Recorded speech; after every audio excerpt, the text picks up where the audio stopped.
eye-opening slide for me. I also wanted to draw attention to the issue of single female-headed households. Most counties mention this, and single female-headed households with young children present make up a large proportion of people living in poverty.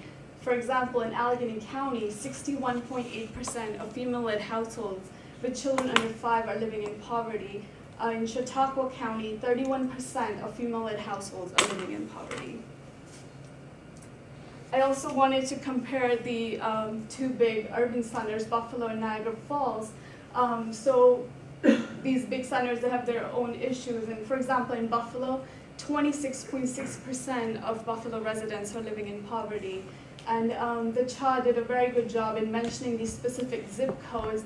I didn't include all the information, but there was detailed information on very high school dropout rates, very high teenage pregnancy rate, very high rates of admission to hospitals, things of that nature.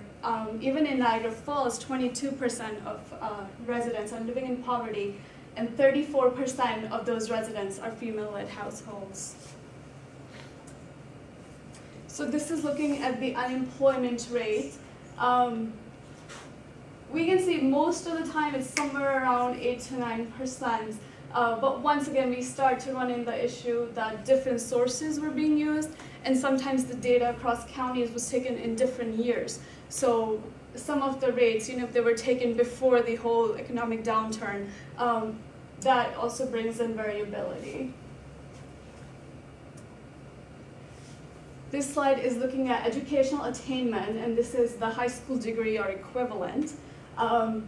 So once again, just minor differences in reporting, but I think in all 8 counties, around over 80% of the population has at least a high school degree. This is looking at educational attainment, looking at a bachelor's degree or higher. And we can see that some of the counties, they divided bachelor's versus graduate or professional. Most of them just reported bachelor's degree or higher. Cattaraugus County, they reported all this information, but they started to divide it by age groups. So then it became kind of complicated to compare evenly. So I just included the age 25 or over. In Wyoming County, they included associate's degree as part of their number. So there might be a distinction when comparing it across the other counties because they just included bachelor's or higher. This slide was shocking. So this is showing the overweight and obesity in the region, and I was surprised to see it didn't matter if it was an urban county, rural county.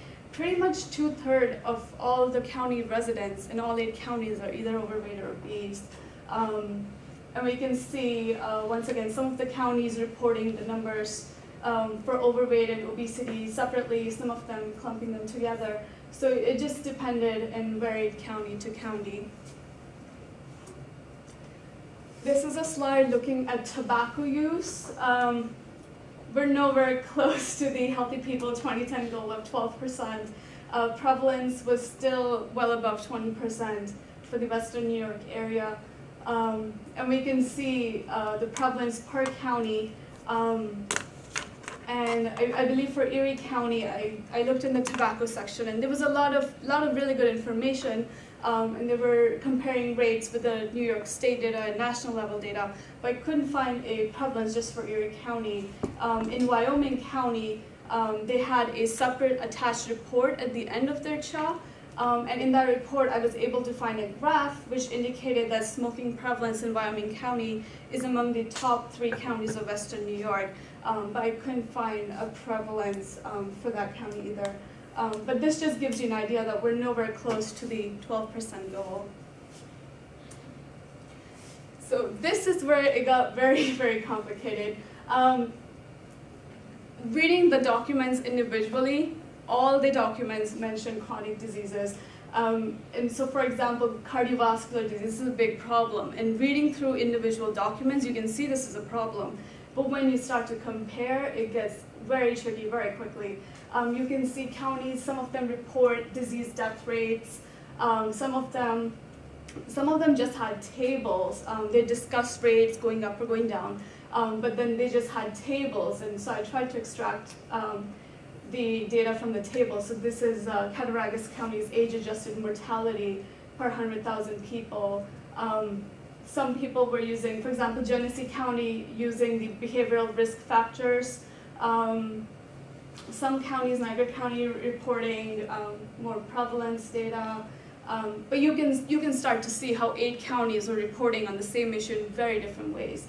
So when you're trying to compare across 8 regions, 8 counties, it's comparing apples and oranges. It becomes very tricky. Looking at each document itself, we can see this is a problem, but it gets very hard to compare. So this is a slide looking at diabetes. Once again, same kind of problem. You can tell by reading individual charts, diabetes is a problem, but when you start to compare different counties using different data, different years for their data, so once again, it becomes complicated. I'm kind of skipping through these, but this slide is looking at the regional health priorities. This is section 4. Excuse me, I'm sure. I'll send these to everybody. So, yeah. so you have them. I'm just kind of rushing for time, but this slide is looking at the regional health priorities. So this is section 4 of the CHA. All counties were required to list 1 to 3 areas that they decided to focus on. So for Allegheny County, physical activity and nutrition was number 1. Number 2 was tobacco use. Number 3 was unintentional injury. They also included 2 additional areas, dental health and adolescent sexual health. Cattaraugus County, access to care, chronic disease, and infectious diseases. And once we look at all 8, we start to see access to care, physical activity and nutrition, and chronic diseases. These seem to crop up over and over. So all 8 counties are facing similar issues. And looking at their health priorities, we can tell that if all the counties are picking these and they have these issues in common, but just when you go in and you try to compare data, that's where, because of the various differences, it gets really tricky. So I have some recommendations I'm going to cover. So my number 1 recommendation on trying to get a regional picture of the 8-county area would be to plan ahead. I think if the counties would decide ahead of time on some basic health indicators they wanted to include, on some basic demographics they want to include, then it becomes very easy to use common data sources, decide on data from the same time period, and then it's comparing apples to apples, and it becomes very easy to compare across the 8-county area.